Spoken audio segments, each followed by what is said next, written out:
तो student infinity coaching में आपका हार्दिक स्वागत है। तो आज हम स्टार्ट करेंगे डिफरेंशियबिलिटी। उससे पहले मैंने आपको दो प्रॉब्लम दी थी, मोस्टली ने सभी का इसका आंसर सही बताया है। फर्स्ट क्या है, फर्स्ट दे रखा है आपको x square y upon x power 4 plus y square, और आपको ओरिजिन में बताना है क्या है कंटिन्यूस होगा या नहीं होगा। तो मैं पहला पाथ तो ले रहा हूँ student y equal to x. अगर मैं वाई इक्वल टू एक्स लूँगा तब लिमिट क्या बन जाएगी, लिमिट वन वेरिएबल में x tend to 0 x cube upon x की पावर 4 प्लस एक्स स्क्वायर। अब यहाँ से एक्स स्क्वायर में कॉमन लूँगा तो limit x tend to 0 x cube x square plus 1। X square से ये कैंसिल आउट, ऊपर एक एक्स रहेगा, लिमिट ऑपरेट करूँगा तो वैल्यू आएगी मेरे पास 0। अब दूसरा बात में देखो स्टूडेंट, मैंने कहा था अगर आपको डिस्कार्ड करनी है लिमिट तो आप इसको इसके इक्वल कर सकते हो या नहीं कर सकते हो। तो वाई स्क्वायर को मैं एक्स की पावर 4 के इक्वल कब कर सकता हूँ, जब वाई की वैल्यू में लूँगा एक्स स्क्वायर। तो अगर मैं दूसरा बात ये ले लेता हूँ y equal to x square, तो मेरे पास क्या मिल जाएगा, एक्स की पावर 4 दोनों इक्वल आ गई, एक्स की पावर 4 प्लस एक्स की पावर 4 2 एक्स की पावर 4, तो एक्स की पावर 4 अपॉन 2 एक्स की पावर 4 वैल्यू आएगी 1/2। तो मेरे पास दोनों की वैल्यू सेम नहीं है स्टूडेंट, तो मैं कह दूंगा मेरे को एक ऐसा पाथ मिल गया जिसकी वैल्यू 0 नहीं आ रही है। आपको एक पाथ इनफ होता है, आपको ये नहीं आपको 10 पाथ चाहिए। अगर एक पाथ भी ऐसा मिल गया जिसमें सारे पाथ के करस्पॉन्डिंग लिमिट सेम आ रही है, बट एक पाथ भी अगर आपको ऐसा मिल गया जिसमें लिमिट डिस्टिंक्ट आ रही है, तो आप कह सकते हो फंक्शन आपका कंटिन्यूस नहीं है। तो ये हमारा फंक्शन कंटिन्यूस नहीं है। सेकेंड है, आपको ओरिजिन में फाइंड आउट करना है। देखिए स्टूडेंट, साइन इन्फिनिटी कोस इन्फिनिटी का क्या होता है, साइन एक्स की रेंज हम जानते हैं -1 to 1 होती है। तो साइन इन्फिनिटी मीन्स -1 to +1 के करस्पॉन्डिंग ये ऑसिलेट करता रहता है। सिमिलरली कोस की बात है, तो जब मैं एक्स की वैल्यू 0 वाई की वैल्यू 0 पुट अप करूंगा लिमिट में, तो साइन इन्फिनिटी कोई फाइनाइट वैल्यू होगी जो -1 to 1 के बीच ऑसिलेट करेगी। उसको अगर मैं 0 से मल्टीप्लाई करूंगा तो ओवरऑल मेरे को वैल्यू कितनी मिल जाएगी, 0 मिल जाएगी। सिमिलरली अगर कोस इन्फिनिटी की बात है, ये भी इसकी भी रेंज -1 to 1 होती है, कोई फाइनाइट वैल्यू आएगी। अगर इसको मैं 0 से मल्टीप्लाई करूंगा तो इसकी वैल्यू भी मेरे को 0 मिल जाएगी। तो ओवरऑल आपको लिमिट क्या मिल जाएगी, 0 मिल जाएगी। और आपको exact x comma y at the origin पर आपको 0 वैल्यू दे रखी है। यदि यहाँ पर 0 नहीं होता तब मैं कह देता फंक्शन आपका कंटिन्यूस नहीं है, बट आपकी वैल्यू यहाँ पे क्या है, 0 है, तो फंक्शन ये आपका कंटिन्यूस होगा। बट ये फंक्शन आपका कंटिन्यूस नहीं है, नोट डाउन कर लीजिए। तो चलिए स्टूडेंट स्टार्ट करते हैं डिफरेंशियबिलिटी। डिफरेंशियबिलिटी होती क्या है, ये फंक्शन की डिफरेंशियबल 8.a, b। आपको कोई भी फंक्शन की डिफरेंशियबिलिटी पूछे कोई भी पॉइंट पे a, b पे, तो आपको बस डायरेक्ट लिमिट देखनी है, क्या ये लिमिट एग्जिस्ट कर रही है या नहीं कर रही है। मीन्स यदि आपका g फंक्शन एग्जिस्ट कर रहा है कोई भी पॉइंट, आपको चाहे ओरिजिन हो या कोई भी आर्बिट्री पॉइंट a, b पे, तब हम कह देंगे आपका फंक्शन डिफरेंशियबल है। आपको x और y में increment negative function of a b minus h time function का एक्स के सापेक्ष partial derivative at the point a, b minus k time function का y के सापेक्ष partial derivative a, b upon square root of x square plus k square. आपको differentiability की कोई भी बात है तो आपको बस डायरेक्ट लिमिट देखनी है, क्या ये एग्जिस्ट कर रही है। अब यहाँ पर बहुत से स्टूडेंट को डाउट होता है, आप इसकी लिमिट चेक कर रहे हो तो आप स्टूडेंट के मन में रहता है कि इसकी लिमिट 0 ही आनी चाहिए। ऐसा कोई जरूरी नहीं है, आपको इस बस इसकी लिमिट एग्जिस्ट करनी चाहिए। फाइनाइट कुछ भी आ जाए 1 2 3 0 वो इनफ है। 0 आनी कोई जरूरी नहीं है, आ भी सकती है नहीं भी आ सकती है, बस फाइनाइट है मीन्स लिमिट एग्जिस्ट कर रही है, तब मैं कह दूंगा फंक्शन आपका डिफरेंशियबल है। यदि आपकी लिमिट एग्जिस्ट नहीं कर रही है तब मैं कह दूंगा फंक्शन आपका डिफरेंशियबल नहीं है। तो स्टूडेंट यहाँ पे एक इंपॉर्टेंट बात है, इस फॉर्मूले में फंक्शन का एक्स के सापेक्ष पार्शियल डेरिवेटिव यूज हो रहा है, फंक्शन का वाई के सापेक्ष पार्शियल डेरिवेटिव यूज हो रहा है। अब आपको सर ये क्या बात हुई, आपने बताया नहीं पार्शियल डेरिवेटिव क्या होता है, आप डायरेक्ट ही डिफरेंशियबिलिटी बता रहे हो। तो कुछ एग्जाम्पल हम करेंगे जिसमें पहले हम पार्शियल डेरिवेटिव समझेंगे, कैसे पार्शियल डेरिवेटिव निकालते हैं। अब यहाँ पे ये 2 थ्योरम है स्टूडेंट, बहुत ही इंपॉर्टेंट है, नेसेसरी कंडीशन फॉर डिफरेंशियबिलिटी। तो ये क्या कह रहा है, existence of partial derivative of x and of y at a point. आपको कोई भी पॉइंट पे डिफरेंशियबिलिटी पूछे तो उससे पहले आप चेक कर लीजिए क्या उसका पार्शियल डेरिवेटिव दोनों एग्जिस्ट कर रहे हैं या नहीं कर रहे उस पॉइंट पे। Is a necessary condition for differentiability of function at the point P. Means कहने का मतलब ये है, यदि कोई पी पॉइंट पे अगर उसके पार्शियल डेरिवेटिव ही एग्जिस्ट नहीं कर रहा तो मीन्स हमारा खेल उतना ही है, हम आगे कह देंगे, आगे निकालने की आगे मीन्स ये लिमिट निकालने की जरूरत ही नहीं है हमें, तो हम डायरेक्ट कह देंगे क्योंकि इसका पार्शियल डेरिवेटिव ही एग्जिस्ट नहीं कर रहा तो फंक्शन डिफरेंशियबल होगा नहीं। अब यहाँ पर एक और बात, यदि आपका पार्शियल डेरिवेटिव एग्जिस्ट कर रहा है तो ये जरूरी नहीं है फंक्शन डिफरेंशियबल होगा ही, हो भी सकता है नहीं भी हो सकता। सफिशिएंट कंडीशन क्या करी है, if partial derivative f x and f y of a function are continuous throughout an open region R, means आपको अगर आपको कोई भी ओपन रीजन दे रखा है उसके अंदर अगर उसका पार्शियल डेरिवेटिव निकालिए, यदि वो पूरे के पूरे रीजन या पूरे के पूरे डोमेन में वो फंक्शन का पार्शियल डेरिवेटिव कंटिन्यूस है, तब मैं कह दूंगा कि उस पूरे डोमेन के अंदर फंक्शन डिफरेंशिएबल होगा। अब यहाँ पे स्टूडेंट को बहुत डाउट होता है, पहले बहुत सफिशिएंट कंडीशन का मैं एक एग्जाम्पल बताता हूँ। अगर आपको फंक्शन दे रखा है, function x comma y 1/1 plus x minus y, ये ले लीजिए, तो इसका एक्सिस सापेक्ष पार्शियल डेरिवेटिव करिए स्टूडेंट। इसका एक्सिस सापेक्ष पार्शियल डेरिवेटिव क्या हो जाएगा, माइनस का 1/1 प्लस एक्स माइनस वाई का होल स्क्वायर। सपोज आपको डिफरेंशियबिलिटी निकालनी है 0,0 पे, क्या फंक्शन 0,0 पे डिफरेंशिएबल है या नहीं है, पार्शियल डेरिवेटिव। अब आपको 0,0 पे निकालना है, तो फंक्शन का एक्स के पास सापेक्ष पार्शियल डेरिवेटिव 0,0 पे क्या हो जाएगा, ये 0 वैल्यू आएगी -1। अब इसका y के सापेक्ष पार्शियल डेरिवेटिव कर लीजिए, तो क्या आ जाएगा 1/1 प्लस एक्स माइनस वाई का whole square, minus minus positive हो जाएगा, और आपको निकालना है 0,0 पे, तो 0,0 पुटअप करोगे तो ये 0 वैल्यू 1 आ जाएगी। तो दोनों की वैल्यू क्या मिली, कॉन्स्टेंट।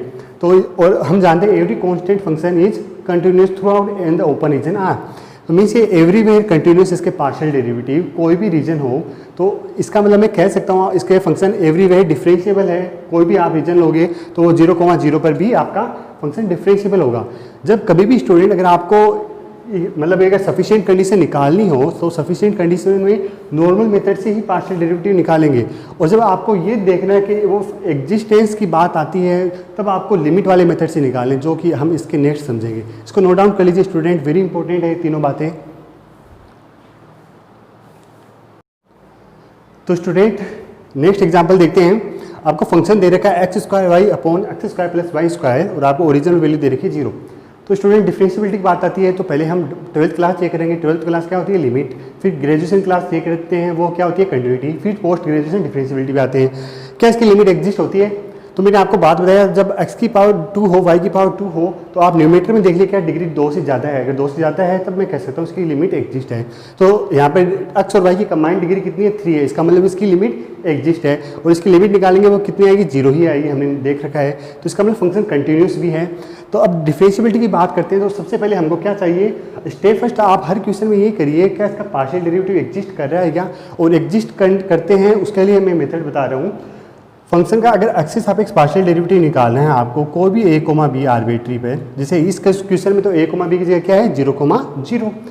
तो limit h tend to 0, function का एक्सिस सापेक्ष पार्शियल डेरिवेटिव का मतलब क्या हुआ, आपको फंक्शन का एक्सिस सापेक्ष आपको इंक्रीमेंट लेना है। Means function a plus h, b minus function a, b upon h। तो ये जनरल फॉर्मूला हो गया अगर कोई भी पॉइंट a, b पे आपको वैल्यू निकालनी है। यहाँ पर a, b की जगह क्या है, मेरे पास 0 है, तो फंक्शन का एक्सिस सापेक्ष partial derivative at the point 0, limit h tend to 0, function h, 0 minus function 0,0 upon h। आप y की जगह 0 पुटअप करोगे, x की जगह h पुटअप करोगे, तो आपको क्या मिल जाएगा, h² को 0 से मल्टीप्लाई करोगे तो ओवरऑल वैल्यू आपको 0 ही मिल जाएगी। फंक्शन का y के सापेक्ष पार्शियल डेरिवेटिव क्या होता है, फंक्शन का y की सापेक्ष पार्शियल डेरिवेटिव का अब आपको इंक्रीमेंट किसके सापेक्ष करना है, y की सापेक्ष करना है। तो यहाँ पर फॉर्मूला क्या बच जाएगा, a, b प्लस h आ जाएगा इन जनरल। तो यहाँ पर फंक्शन का y की सापेक्ष partial derivative at the point 0,0, limit h tend to 0, function 0,h minus function 0,0 upon h। अब आपको x की वैल्यू 0 फिक्स कर दी है, y की वैल्यू h पुटअप करोगे तो 0 को इससे मल्टीप्लाई करोगे तो 0 आ जाएगा, और 0,0 पे वैल्यू कितनी है आपकी, 0 ही है। तो ओवरऑल ये भी मेरे को 0 मिल जाएगा। अब आप डायरेक्ट ये लिमिट फाइंड आउट करेंगे, जिसमें ये वैल्यू मेरे पास क्या होगी, 0, ये भी मेरे पास क्या होगी, 0 हो गई। तो limit h, k tend to 0,0, g of h, k, limit h, k tend to 0। अब देखिए स्टूडेंट, a और b की जगह क्या है, मेरे पास 0 है, x की जगह h पुटअप कर दीजिए, y की जगह k पुटअप कर दीजिए फंक्शन में, तो क्या रह जाएगा, h² प्लस k²। 0,0 में वैल्यू कितनी है, 0 है, ये भी 0 बन गया, ये भी 0 बन गया। अब आप इसको इससे मल्टीप्लाई करोगे तो पावर 8 होकर क्या रह जाएगा, 3/2। अब अगेन वही मेथड, यहाँ पर इवन पावर है, यहाँ पर इवन पावर है, दोनों सेम डिग्री के हैं 2 के, तब इसको मैं अगर एच स्क्वायर को बाहर लूँगा तो मेरी एच की मैक्सिमम डिग्री कितनी मिल जाएगी मेरे को, 2 से 2 कैंसिल हो जाएगा, एच क्यूब मिल जाएगा। सिमिलरली अगर के स्क्वायर को मैं अगर बाहर लाऊँ इस फ्रैक्शन से तो मेरे को क्या मिल जाएगा, के क्यूब मिल जाएगा। एच की भी हाईएस्ट डिग्री डिनोमीटर में मेरे को 3 मिल रही है और के की भी हाईएस्ट डिग्री मेरे को 3 मिल रही है। अब न्यूमीटर चेक करिए, न्यूमीटर में डिग्री कितनी है, 2 और 1 मीन्स 3 है। जब सेम डिग्री होता है, जब स्क्वायर स्क्वायर होता है, तब मैंने क्या बताया था आपको, limit does not exist. Numerator में डिग्री ज़्यादा होनी ही चाहिए, अगर इक्वल है तभी लिमिट डज नॉट एग्जिस्ट और ये कम है तभी limit does not exist. Means ये लिमिट हमारी डज नॉट एग्जिस्ट है, इसका मतलब ये फंक्शन आपका डिफरेंशिएबल नहीं है। अगर स्टूडेंट में थोड़ा सा यहाँ पे चेंज कर दूँ, अब आप कहोगे सर डिफरेंशिएबिलिटी का इसी में एग्जाम्पल बताओ, तो अगर मैं एक्स स्क्वायर की अगर वाई की जगह वाई स्क्वायर कर देता हूँ तो मेरे को यहाँ पर क्या मिल जाएगा, के स्क्वायर मिल जाएगा। पार्शियल डेरिवेटिव तो देखो अगर यहाँ पे स्क्वायर हो तो उससे कोई इफेक्ट नहीं पड़ेगा, पार्शियल डेरिवेटिव 0 0 ही आएगा। अब देखिए यहाँ पर हाईएस्ट डिग्री एच और के की मिलाकर कितनी होगी, 4 हो गई और यहाँ पर मेरे पास कितनी है, 3 ही है। और अब न्यूमेटर में डिग्री क्या हो गई, एच और के की कंबाइंड ज़्यादा हो गई। अब उस केस में आपकी लिमिट एग्जिस्ट हो जाएगी जब यहाँ पर एक्स स्क्वायर वाई स्क्वायर है। बट हमारा क्वेश्चन क्या था, एक्स स्क्वायर वाई था, तब limit does not exist because numerator में भी डिग्री 3 है और न्यूमेटर और डिनोमीटर दोनों में डिग्री सेम है 3। नोट डाउन कर लीजिए स्टूडेंट। तो नेक्स्ट एग्जांपल है स्टूडेंट हमारा IIT JEM में आ रखा है, IIT JEM 2020 में 2 नंबर का एक अच्छा ही प्रॉब्लम है और मोस्टली स्टूडेंट में कुछ ना कुछ सिली मिस्टेक की है। चलो उस सिली मिस्टेक को पकड़ते हैं। क्या है, आपको फंक्शन दे रखा है, जब x और y दोनों ही आपका नॉन जीरो है तब आपका function x square sine 1 upon x plus y square sine 1 upon y. जब आपका x not equal to zero but y equal to zero तब आपका फंक्शन है x square sine 1 upon x. जब आपका x equal to zero y not equal to zero तब आपका function है y square sine 1 upon y. जब आपके दोनों ही जीरो है तब आपकी वैल्यू क्या है, फंक्शन की जीरो।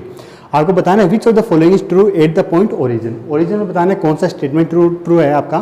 फर्स्ट ऑप्शन है F is not continuous. Second है इसका एक्स के सापेक्ष पार्शियल डेरिवेटिव तो कंटिन्यूअस है बट वाई के सापेक्ष partial derivative does not continuous. Third है F is not differentiable. Fourth है F is differentiable but both partial derivative are not continuous. तो स्टूडेंट पहले बहुत हम कंटिन्यूटी की बात करते हैं। कंटिन्यूटी आपकी ओरिजिन पे क्या है, जब आप एक्सिस का जीरो पुट अप करोगे तो हमने कल एग्जांपल किया था साइन इन्फिनिटी को जीरो से मल्टीप्लाई करूंगा तो जीरो, इसको साइन इन्फिनिटी को जीरो से मल्टीप्लाई करूंगा तो जीरो और आपको ओरिजिन में जीरो वैल्यू दे रखी है, इसका मतलब आपका फंक्शन तो कंटिन्यूस है। और फर्स्ट ऑप्शन की तो एकदम डमी ऑप्शन हो गया, ये कह रहा है function is not continuous, function continuous है। अब ये कह रहे हैं सेकंड एक्स के सापेक्ष पार्शियल डेरिवेटिव और वाई के सापेक्ष पार्शियल डेरिवेटिव कंटिन्यूटी के बारे में बात कर रहे हैं। तो स्टूडेंट मैंने कहा था कि कंटिन्यूटी की जब भी बात करें पार्शियल डेरिवेटिव की तो आपको जनरल मेथड से निकालनी है, आपको लिमिट वाला मेथड नहीं अप्लाई करना है। लिमिट वाला मेथड आप एग्जिस्टेंस के लिए ही बता सकते हो उस पॉइंट पे एग्जिस्ट करेगी या नहीं करेगी। कंटिन्यूटी की बात आई तो आप नॉर्मल मेथड से कंटिन्यूस निकालिए। तो मैं इसका फंक्शन का एक्स के सापेक्ष पार्शियल डेरिवेटिव करता हूँ, तो फंक्शन का एक्स के सापेक्ष पार्शियल डेरिवेटिव करूँगा तो क्या मिलेगा, by product rule x square as it is sine 1 upon x का डेरिवेटिव कोस 1 अपॉन एक्स और 1 अपॉन एक्स का डेरिवेटिव माइनस का 1 upon x square plus x square का derivative 2x sine 1 upon x as it is. अब आप 0,0 पे निकालोगे तो एक्स स्क्वायर से एक्स स्क्वायर कैंसिल आउट। तो अब जब आप एक्स की वैल्यू जीरो पुटअप करोगे तो कोस इन्फिनिटी का मतलब क्या होता है स्टूडेंट, -1 to 1 के बीच ओसिलेट करेगी वैल्यू। जब ओसिलेट करेगी तो मीन्स मेरे को कोई एग्जैक्ट वैल्यू नहीं मिलेगी और जब आपको एग्जैक्ट वैल्यू नहीं मिलेगी तब आपकी लिमिट डज नॉट एग्जिस्ट हो जाएगी। और लिमिट जब डज नॉट एग्जिस्ट है तो फंक्शन की कंटिन्यूटी तो दूर दूर तक नहीं है। इसका मतलब फंक्शन का एक्स के सापेक्ष पार्शियल डेरिवेटिव कंटिन्यूस नहीं है। सिमिलरली वाई के सापेक्ष हम चेक कर लेते हैं फंक्शन का वाई के सापेक्ष पार्शियल डेरिवेटिव। वाई के सापेक्ष करेंगे तो ये एक्स का पूरा फंक्शन ही जीरो हो जाएगा। वाई के सापेक्ष पार्शियल डेरिवेटिव क्या रह जाएगा, वाई स्क्वायर साइन का अगेन कोस 1 अपॉन वाई और 1 अपॉन वाई का माइनस का 1 अपॉन वाई स्क्वायर। अब वाई स्क्वायर क्या करेंगे 2y साइन 1 अपॉन वाई। इसी सेम की सेम बात आ गई। जब आप इसका डेरिवेटिव करोगे तो कोस इन्फिनिटी अगेन -1 to 1 के बीच ऑसिलेट करेगी तो अगेन ये फंक्शन आपका कंटिन्यूस नहीं है। मीन्स एक्स के सापेक्ष पार्शियल डेरिवेटिव वाई के सापेक्ष पार्शियल डेरिवेटिव दोनों ही आपके कंटिन्यूस नहीं है। और सेकंड ऑप्शन कह रहा है फंक्शन का एक्स के सापेक्ष पार्शियल डेरिवेटिव तो कंटिन्यूस है बट वाई के सापेक्ष पार्शियल डेरिवेटिव नहीं कंटिन्यूस है, तो ये भी आपका रॉन्ग हो जाएगा। इसका मतलब थर्ड और फोर्थ में से करेक्ट होगा। और थर्ड और फोर्थ में आपको डिफरेंशिएबिलिटी चेक करनी है और डिफरेंशिएबिलिटी के लिए हमारे पास आपको ये लिमिट फाइंड आउट करनी है, क्या इसकी लिमिट एग्जिस्ट कर रही है या नहीं कर रही है। तो स्टूडेंट सबसे पहले हम फंक्शन का एक्स के सापेक्ष पार्शियल डेरिवेटिव निकाल लेते हैं एट द पॉइंट 0,0। तो क्या आ जाएगा, limit h tend to 0 function x के सापेक्ष पार्शियल डेरिवेटिव मीन्स आपका इंक्रीमेंट किसके सापेक्ष लेना है, एक्स के सापेक्ष लेना है। तो 0 plus h comma 0 minus function 0 comma 0 upon h. आप इसके लिमिट फाइंड आउट करोगे तो क्या मिल जाएगा, y की जगह 0 पुटअप कर दीजिए। y की जगह 0 कहाँ पर है पहले वो तो ये देखिए आप, y की जगह 0 यहाँ पर है, y की जगह 0 यहाँ पर, या तो ये फंक्शन होगा या ये फंक्शन होगा, बट यहाँ पर x का कोई इंक्रीमेंट नहीं है, x भी यहाँ पर क्या है 0 है, इसका मतलब मेरा फंक्शन क्या होगा, ये होगा। अब इसमें आपको x की जगह क्या पुटअप करना है, h पुटअप करना है। तो H square sine 1 upon H, 0,0 पे वैल्यू 0 है, अपॉन एच, एक एच से एक एच कैंसिल, लिमिट पुटअप करूँगा तो 0। सिमिलरली आप y के सापेक्ष पार्शियल डेरिवेटिव निकाल लीजिए, लिमिट एच टेंड टू 0। अब स्टूडेंट y के सापेक्ष आपको इंक्रीमेंट लेना है, x फिक्स होना चाहिए, x आपकी वैल्यू 0 होनी चाहिए, means 0 plus H minus 0,0 upon H. जब आप इंक्रीमेंट करोगे तो x 0 यहाँ पर है या x 0 यहाँ पर, या तो यही फंक्शन होगा या ये फंक्शन होगा, बट यहाँ पर y का इंक्रीमेंट नहीं है, y भी 0 है, इसका मतलब आपका फंक्शन क्या हो गया, ये हो गया। यहाँ पर आप वैल्यू पुटअप कर दीजिए y की h, तो limit h tend to 0 h square sine 1 upon h, तो अगेन इसकी वैल्यू कितनी आ गई, 0। तो ये वैल्यू 0 आ गई मेरे पास, ये वैल्यू 0 आ गई। अब आपको ये वैल्यू फाइंड आउट करनी है, तो लिमिट h कोमा के टेंड टू 0,0, a की वैल्यू 0 है, b की वैल्यू 0 है, h और k पुटअप कर दीजिए x और y की जगह, तो H square sine 1 upon H plus k square sine 1 upon के, 0,0 पे 0 है फंक्शन की वैल्यू, ये 0 हो गया, ये 0 हो गया, upon square root of h square plus k square. अब स्टूडेंट यहाँ पे देखिए सेम वो फंक्शन हो गया, ये बहुत ही इंटरेस्टिंग फंक्शन है, h की भी पावर 2 है, k की भी पावर 2 है। जब आप स्क्वायर रूट से बाहर लोगे तब h की मैक्सिमम डिग्री कितनी हो जाएगी, डिनोमिनेटर में 1, और k की भी मैक्सिमम डिग्री कितनी हो जाएगी, 1। और जबकि यहाँ पर न्यूमेटर में h की मैक्सिमम डिग्री 2 है, k की भी क्या है, 2 है, तो इसका मतलब न्यूमेटर में डिग्री ज़्यादा है h और k की, इसका मतलब लिमिट डेफिनेटली आपकी क्या करेगी, एग्जिस्ट करेगी स्टूडेंट। और जब आपकी लिमिट एग्जिस्ट करती है तब हमें बताया, जब ये लिमिट एग्जिस्ट करती है तो फंक्शन मस्ट भी डिफरेंशियल होगा। और थर्ड ऑप्शन कह रहा है फंक्शन इज नॉट डिफरेंशियल, तो ये रॉन्ग हो जाएगा, function is differential it is true, और इसका एक्स के सापेक्ष पार्शियल डेरिवेटिव, वाई के सापेक्ष partial derivative are not continuous, जो हमने यहाँ पे देखा था। तो fourth statement is correct. Note down कर लीजिए स्टूडेंट। तो स्टूडेंट नेक्स्ट प्रॉब्लम हमारी IIT JEM 2020 में ही आ रखी है, बट एमएस की प्रॉब्लम है। तो मैंने लास्ट वीडियो में एक बात बोली थी एमए के स्टूडेंट को, आप एमए के तो सारे क्वेश्चन करिए, लेकिन साथ साथ एमएस के जो आप टॉपिक पढ़ रहे हैं उसके क्वेश्चन भी करते रहिए, क्योंकि वो भी बहुत इंटरेस्टिंग प्रॉब्लम होती है। जैसे ये प्रॉब्लम पूछी गई, आपको फंक्शन दे रखा है 2x³ plus 3y³ upon x² plus y², और आपको ओरिजिन पे ये बातें पूछी गई है। फर्स्ट ऑप्शन कह रहा है क्या फंक्शन कंटिन्यूस है eight the origin, but partial derivative x और y के रिस्पेक्ट में does not exist. Second option कह रहा है function is differentiable eight 0,0। Third option कह रहा है function is not differentiable eight 0,0। Fourth option कह रहा है फंक्शन तो कंटिन्यूस है 0,0 पे, बट उसका पार्शियल डेरिवेटिव भी एग्जिस्ट करेगा। तो चेक आउट करते हैं स्टूडेंट, क्या इसका फंक्शन कंटिन्यूस है। देखिए आपको मैंने कहा था यहाँ पर 2 डिग्री है, यहाँ पर भी 2 डिग्री है। जब इवन डिग्री सेम होती है तो आपको बस ये चेक करना है न्यूमेरेटर में डिग्री कम है या इक्वल है या ज़्यादा है। यदि ज़्यादा होती है तो फंक्शन आपका कंटिन्यूस होता है, तो मीन्स मेरा फंक्शन तो कंटिन्यूस है। अब आप चेकआउट कर लीजिए कि कौन कौन सा ऑप्शन फंक्शन इज कंटिन्यूस है। सॉरी स्टूडेंट, यहाँ पर फंक्शन इज नॉट कंटिन्यूस है, यहाँ पर आप चेंज कर लेना फंक्शन इज नॉट कंटिन्यूस। तो function is not continuous at the origin, तो ये तो डिस्कार्ड हो जाएगा क्योंकि फंक्शन मेरा क्या है, कंटिन्यूस है। फर्स्ट ऑप्शन कह रहा है फंक्शन इज कंटिन्यूस, मीन्स ये ऑप्शन मेरा सही हो सकता है, लेकिन उसमें आगे पूछा गया उसके एक्स के सापेक्ष पार्शियल डेरिवेटिव और वाई के सापेक्ष partial derivative does not exist. तो हम चेकआउट करते हैं कि इसका एक्स के सापेक्ष पार्शियल डेरिवेटिव क्या एग्जिस्ट करेगा क्या। तो इसका इंक्रीमेंट किसके सापेक्ष है, एक्स के सापेक्ष है, तो लिमिट क्या आ जाएगी, limit h tend to 0 function 0 plus h comma 0 minus 0,0 upon h this equal to limit h tend to 0। आपको y की जगह 0 पुटअप करना है और x की जगह h पुटअप करना है, तो ये क्या बन जाएगा मेरा 2h³ अपॉन y की जगह 0, यहाँ पे h² को h से मल्टीप्लाई करूँगा तो क्या रह जाएगा h³ से h³ कैंसिल, तो मेरे पास x के सापेक्ष पार्शियल डेरिवेटिव क्या बन गया, वैल्यू आ गई 2। अब y के सापेक्ष पार्शियल डेरिवेटिव कर लीजिए, y के सापेक्ष पार्शियल डेरिवेटिव क्या हो जाएगा, इंक्रीमेंट y के सापेक्ष करना है तो limit h tend to 0 function 0 0 plus h minus 0,0 upon h। अब आपको क्या करना है, x की वैल्यू 0 पुटअप करनी है, y की वैल्यू h पुटअप करनी है। तो x की वैल्यू 0 पुटअप कर दीजिए, तो y की जगह h पुटअप करोगे तो क्या रह जाएगा, limit h tend to 0 3h cube, h square को h से मल्टीप्लाई करूंगा तो अगेन h क्यूब, तो इसकी वैल्यू कितनी आ जाएगी 3, और 3 हम जानते हैं कांस्टेंट वैल्यू है, और कांस्टेंट वैल्यू कंटिन्यूस भी होती है। और ये कह रहा है कि फंक्शन का x के सापेक्ष पार्शियल डेरिवेटिव और y के सापेक्ष partial derivative does not exist है, तो ये ऑप्शन भी मेरे पास डिस्कार्ड हो जाएगा। अब या तो सेकंड ऑप्शन ट्रू है या थर्ड ऑप्शन ट्रू है। अब आपको डिफरेंशियबिलिटी चेक करनी है, डिफरेंशियबिलिटी के लिए क्या फॉर्मूला होता है, क्या इसकी लिमिट एग्जिस्ट कर रही है या नहीं कर रही है। तब आपका x के सापेक्ष पार्शियल डेरिवेटिव की वैल्यू क्या आ रखी है, 2 आ रखी है, y के सापेक्ष पार्शियल डेरिवेटिव की वैल्यू 3 आ रही है। अब आप ये चेक कर लीजिए क्या इसकी लिमिट एग्जिस्ट कर रही है क्या।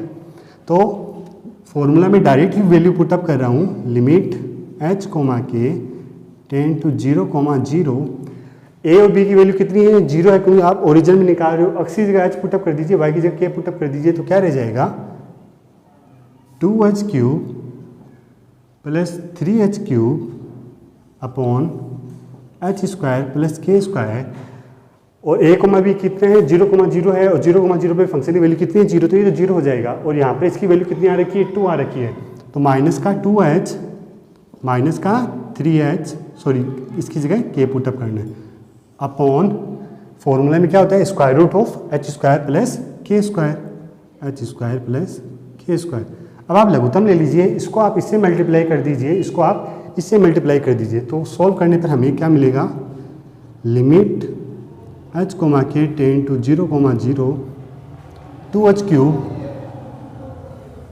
Plus 3h cube, h square को इससे मल्टीप्लाई करूँगा तो माइनस का 2h क्यूब, k स्क्वायर को इससे मल्टीप्लाई करूँगा तो माइनस का 2h k स्क्वायर, 3k को इससे मल्टीप्लाई करूँगा तो माइनस का 3h स्क्वायर k, 3k को k स्क्वायर से मल्टीप्लाई करूँगा तो माइनस का 3k क्यूब अपॉन ये और ये पावर ऐड होकर क्या रह जाएगा, h square plus k square की होल पावर 3/2, 2h क्यूब से 2h cube cancel, 3h cube से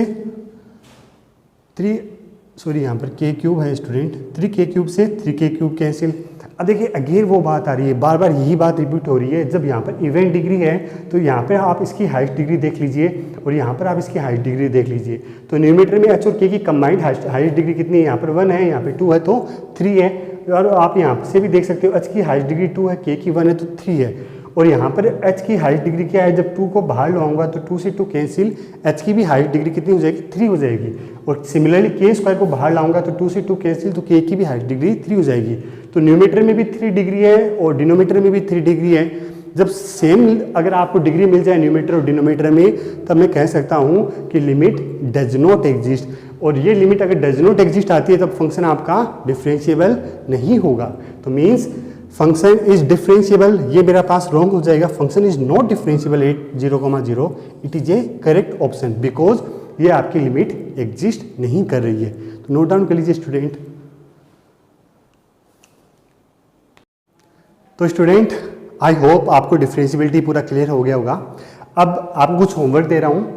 फर्स्ट क्वेश्चन है, आपको फंक्शन दे रखा है एक्स वाई, उसके मल्टीप्लाई में x square minus y square और अपॉन डिनोमीटर में x square plus y square. आपको ओरिजिन में बताना है क्या ये कंटिन्यूस है या क्या ये डिफरेंशिएबल है या दोनों ही है। सेकंड है साइन एंगल में है x square plus y square upon x square plus y square और ओरिजिन में इसकी वैल्यू है 1। आपको फाइंड आउट करना है क्या ये डिफरेंशिएबल है क्या ये कंटिन्यूस है। आई होप स्टूडेंट आपको ये टॉपिक क्लियर हो गया होगा। कल हम नेट में क्वेश्चन आए वो करेंगे और गेट के क्वेश्चन और IIT JEE में भी बहुत सारे क्वेश्चन आ रखे हैं। कल भी हमारा यही लेक्चर चलेगा डिफरेंशिएबिलिटी। और अब आपको पता है अब आपको क्या करना है, चैनल को लाइक करिए, सब्सक्राइब करिए और बेल आइकन को प्रेस करिए। Thank you so much.